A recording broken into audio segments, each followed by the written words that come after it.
자, 오늘 이 시간에 우리에게 주시는 하나님의 말씀, 신약성경 147면에 있는 요한복음 4장 10절로 19절 말씀입니다.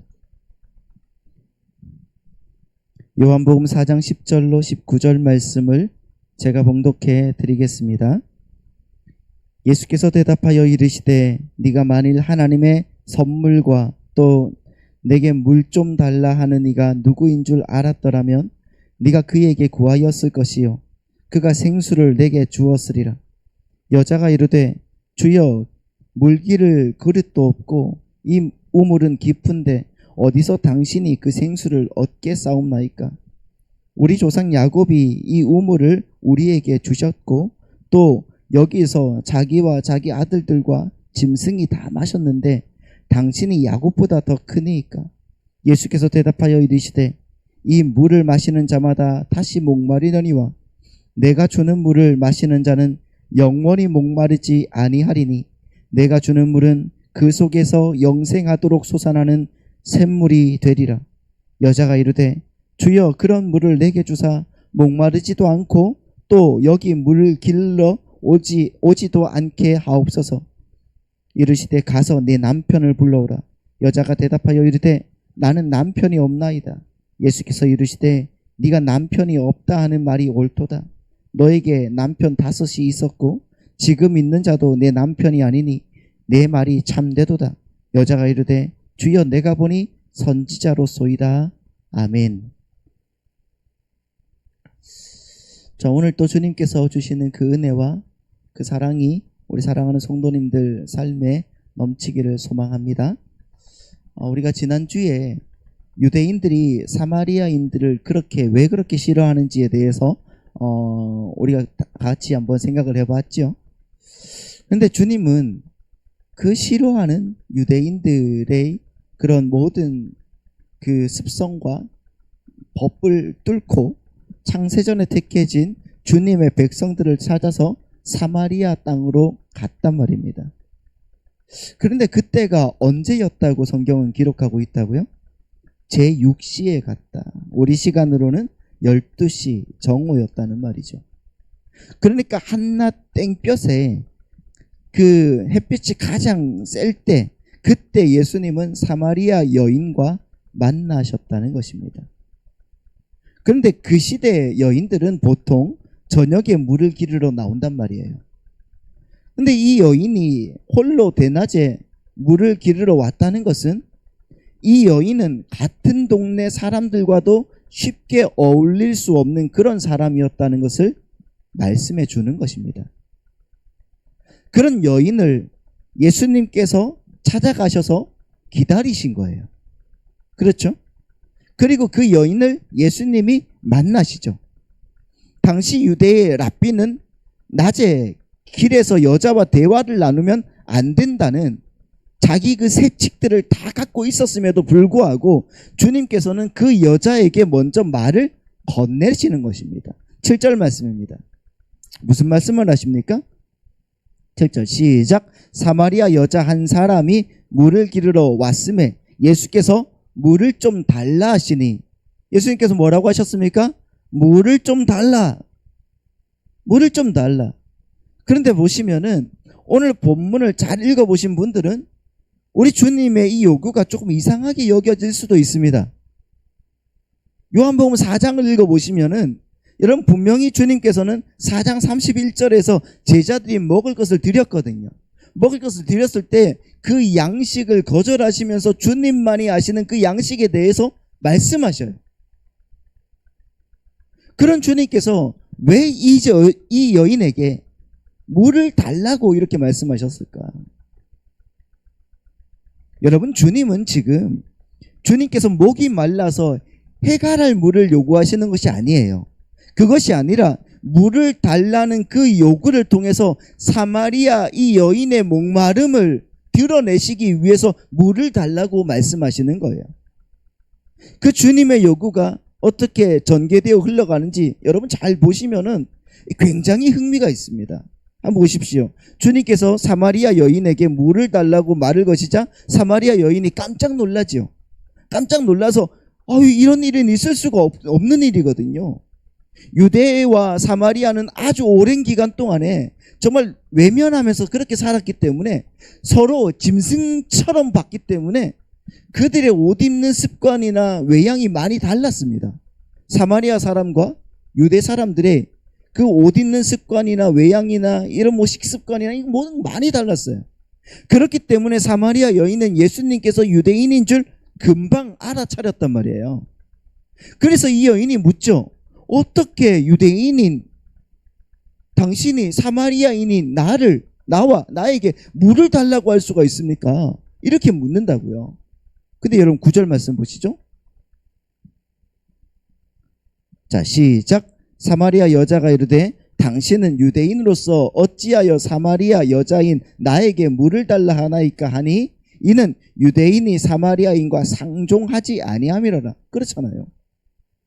그러자 주님께서 바로 그 이야기를 생수에 관한 이야기로 끌고 하시는 거예요. 10절입니다. 시작. 예수께서 대답하여 이르시되 네가 만일 하나님의 선물과 또 내게 물 좀 달라 하는 이가 누구인 줄 알았더라면 그에게 구하였을 것이요 그가 생수를 내게 주었으리라. 여기서 여러분 생수라고 번역된 이 휘도르라는 말, 이 휘도르라는 말은 흐르는 물을 말하는 거예요. 흐르는 물, 흐르는 강을 말하는 거예요. 근데 여러분 보십시오. 이 세겜에 있는 야곱의 우물은 깊이가 30m 정도가 되는 오아시스였어요. 그 물이 그냥 풀풀풀풀 올라오는 거예요. 그 여인 앞에는 지금 30m 깊이의 우물만 있을 뿐이란 말이에요. 그 사막의 어디에도 그 오아시스인 우물 위에는 물이 없습니다. 더군다나 흐르는 물은 찾아볼 수도 없어요. 이 생수는 흐르는 물이거든요. 찾아볼 수가 없거든요. 그러니까 여인이 주님께서 말씀하시는 생수가 무엇인지 매우 궁금했을 거란 말이에요. 왜 여기서 펄펄펄펄 올라오는 이 샘물은 있는데 주님은 왜, 이 사람은 왜 나에게 생수, 다시 말하면 강이라는 흐르는 물을 말하지?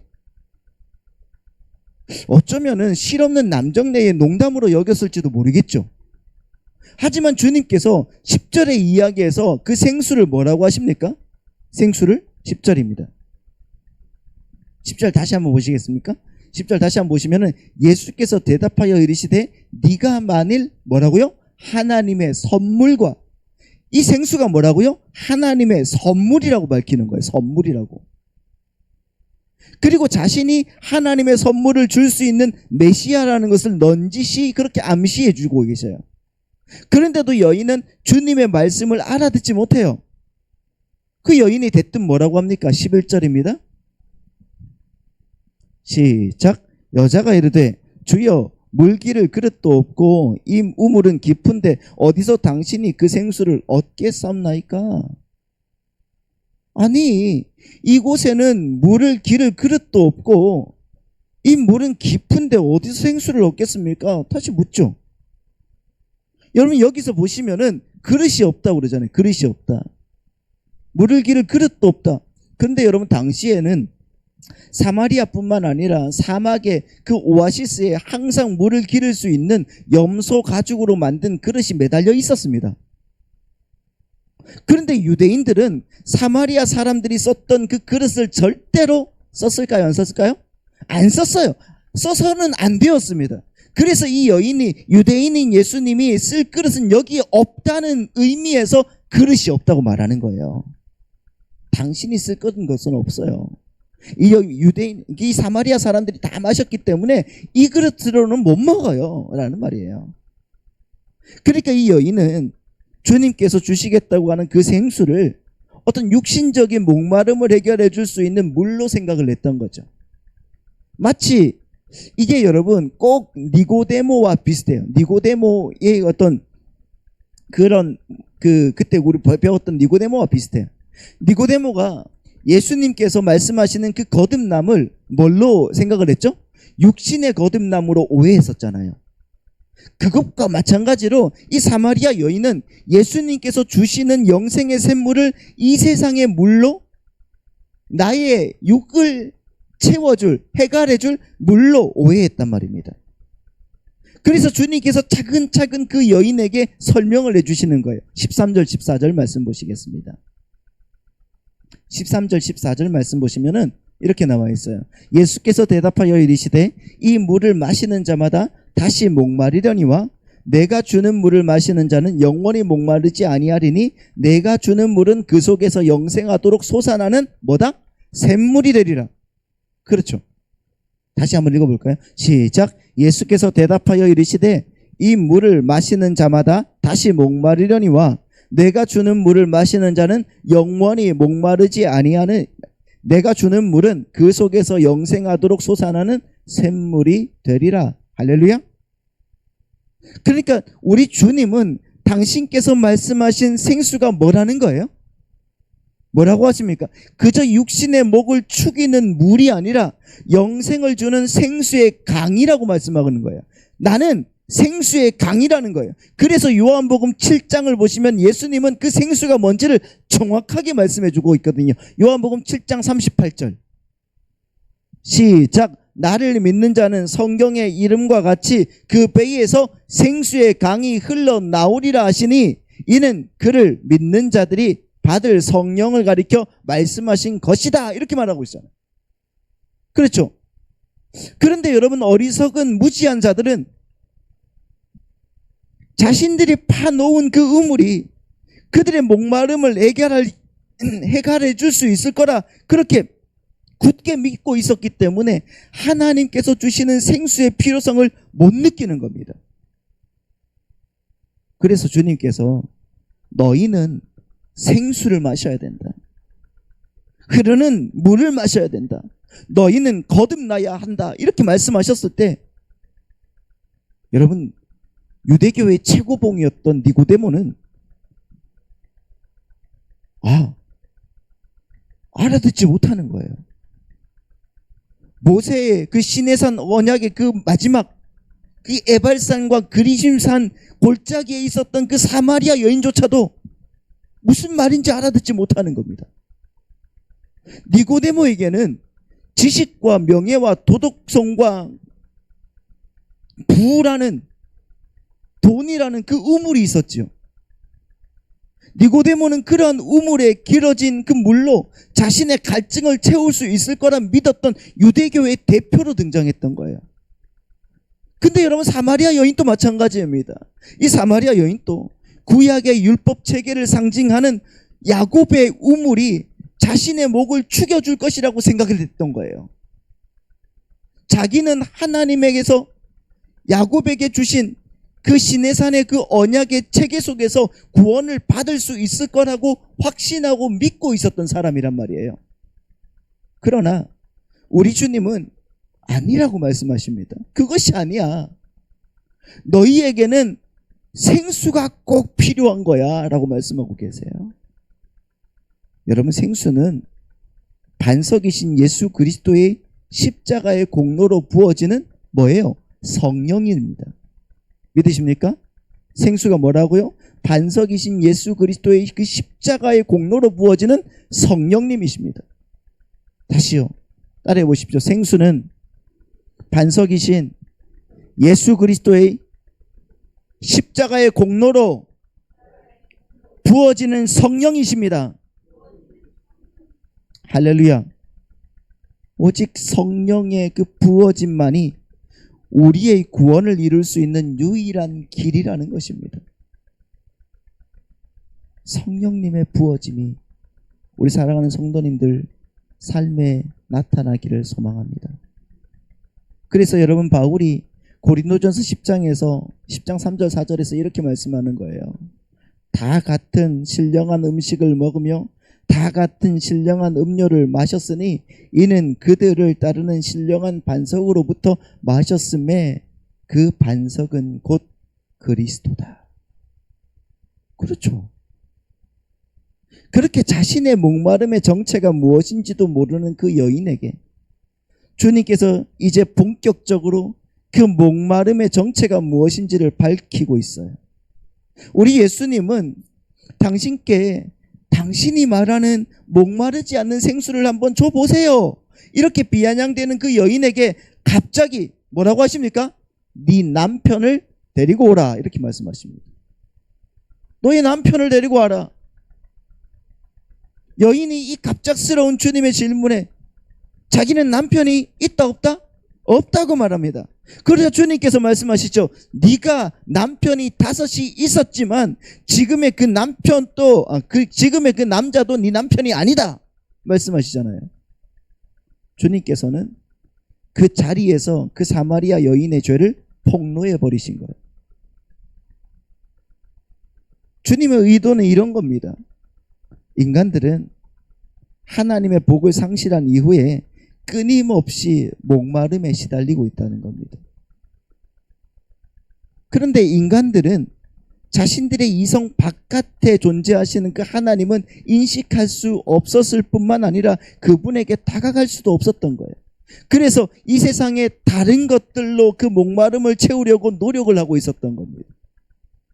돈, 명예, 성적인 중독, 도박, 마약 같은 이런 많은 집착과 중독으로 자신의 목마름을 채우려고 하고 있었던 거예요. 이 사마리아 여인도 자신의 목마름을 여러 명의 남편을 통해서 채울 수 있을 거라 믿었던 사람이었던 겁니다. 그런데 주님께서 바로 그 여인의 잘못된 해결 방법을 들추어내신 거죠. 주님께서는 그녀에게 너는 너의 목마름을 너의 남편들로 해결할 수 있을 거라고 생각을 했겠지만 그 목마름이 다 해결되더냐? 이렇게 묻고 계신 거예요. 구약의 율법 체계인 야곱의 우물과 세상의 힘을 상징하는 그 남편들을 통해서 자신의 그 해결을 추구하고 있었던 그 여인에게 이제 진짜 남편께서 나타나셨다는 것을 보여주고 있는 거예요. 그 사마리아 여인은 그래서 바로 저와 여러분인 것입니다. 우리가 바로 그렇게 살고 있지 않았습니까? 돈과 명예와 도덕성과 종교행위와 그런 것들로 우리의 목마름을 해결하기 위해서 그렇게 동분서주하고 있던 자들이 바로 여러분 우리가 아닙니까? 그런데 그러한 부정한 여인에게 신랑이 찾아온 거예요. 마치 창녀 고멜에게 호세아가 찾아가서 청혼했던 것처럼 그러한 일들이 여러분 우리에게 벌어진 것입니다. 여러분 구약을 잘 읽어보신 분들이 있겠지만은 창세기를 잘 읽어보시고 출애굽기를 잘 읽어보신 분들은 왜 주님께서 이 사마리아 여인을 우물가에서 만났는지를 금방 눈치를 채실 거예요. 왜 그렇습니까? 여러분 구약의 우물가는 신랑이 신부를 만나는 장소였어요. 맞죠? 이삭이 그의 아내 리브가를 얻은 곳이 어디죠? 우물이었어요. 자, 창세기 24장 13절입니다. 성중 사람의 딸들이 물을 기르러 나오게 싸우니 내가 우물 곁에 서 있다가 한 소녀에게 이르기를 청하건대 너는 물동이를 기울여 나로 마시게 하라 하리니 그의 대답이 마시라 내가 당신의 낙타에게도 마시게 하라 하면 그는 주께서 주의 종 이삭을 위하여 정하신 자라 이로 말미암아 주께서 내 주인에게 은혜 베푸심을 내가 알겠나이다. 말을 마치기도 전에 리브가가 물동이를 어깨에 메고 나오니 그는 아브라함의 동생 나홀의 아내 밀가의 아들 부두엘의 소생이다. 이렇게 말하고 있잖아요. 이삭이 만난 곳, 이삭이 아니죠. 이삭이 아내를 얻은 곳이 바로 우물이었습니다. 그러면 야곱은 어떻습니까? 야곱이 자기 아내 라헬을 만난 곳은 어디입니까? 우물이었어요. 창세기 29장 10절입니다. 야곱이 그의 외삼촌 라반의 딸 라헬과 그의 외삼촌의 양을 보고 나아가 우물 어귀에서 돌을 옮기고 외삼촌 라반의 양떼에게 물을 먹이고 그가 라헬에게 입맞추고 소리내어 울며 그에게 자기가 그의 아버지 생질이요 리브가의 아들 됨을 말하였더니 라헬이 달려가서 그 아버지에게 알렸다. 우물이죠. 그리고 여러분, 모세는 그의 아내 십보라를 어디서 만났습니까? 어디서 만났을까요? 그게 말씀해 보세요. 안 틀려요. 어디서 만났다고요? 우물에서 만난 거예요. 출애굽기 2장입니다. 바로가 이 일을 듣고 모세를 죽이고자 하여 찾는지라 모세가 바로의 낯을 피하여 미디안 땅에 머물며 하루는 어디? 우물 곁에 앉았더라. 미디안 제사장에게 7달이 있었더니 그들이 와서 물을 길어 구유에 채우고 그들의 아버지의 양떼에게 먹이려 하는데 목자들이 와서 그들을 쫓는지라 모세가 일어나 그들을 도와 그 양떼에게 먹이니라. 맞잖아요. 우물이잖아요. 이렇게 성경에서 우물은 신부가 신랑을 만나는 장소였어요. 그 우물에 부정한 여인의 대명사인 사마리아 여인이 서 있습니다. 그녀는 이 세상의 남편들을 통해서, 다른 말로 이 세상의 힘을 통해서 자기 목마름을 해결하려고 했던 어리석은 사람이었어요. 그런데 그녀에게 누가 나타난 거예요? 진짜 남편이 나타난 거예요. 진짜 남편. 이제 다시는 그녀를 버리지도 않고 실망시키지도 않을 진짜 남편께서 찾아오신 거예요. 이 말씀을 예레미야는 이렇게 얘기합니다. 예레미야 3장 14절. 여호와의 말씀이니라. 배역한 자식들아 돌아오라. 나는 너희 남편임이라.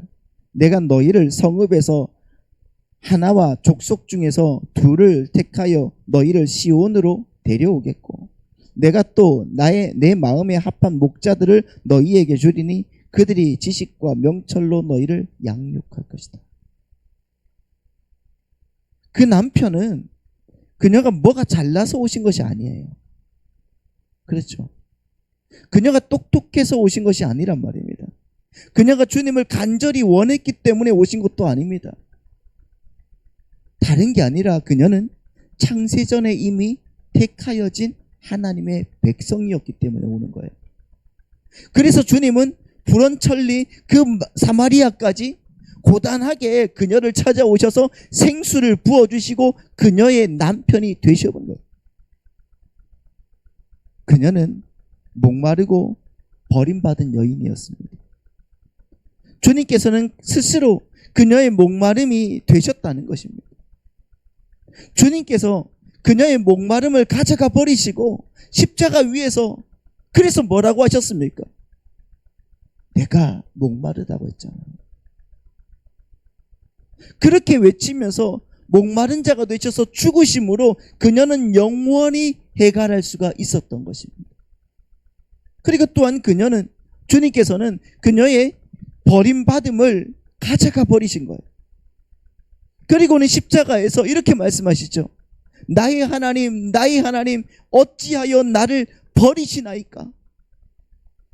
이렇게 외치시며 스스로 버림받은 자가 되셔서 그녀가 영원히 남편에게 버림받지 않고 행복하게 살 수 있는 길을 마련해 주신 거예요.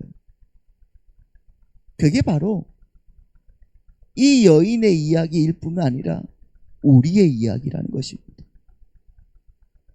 그런데도 여러분, 저와 여러분은 아직도 이 세상의 우물을 파고 있는 건 아니냐고요.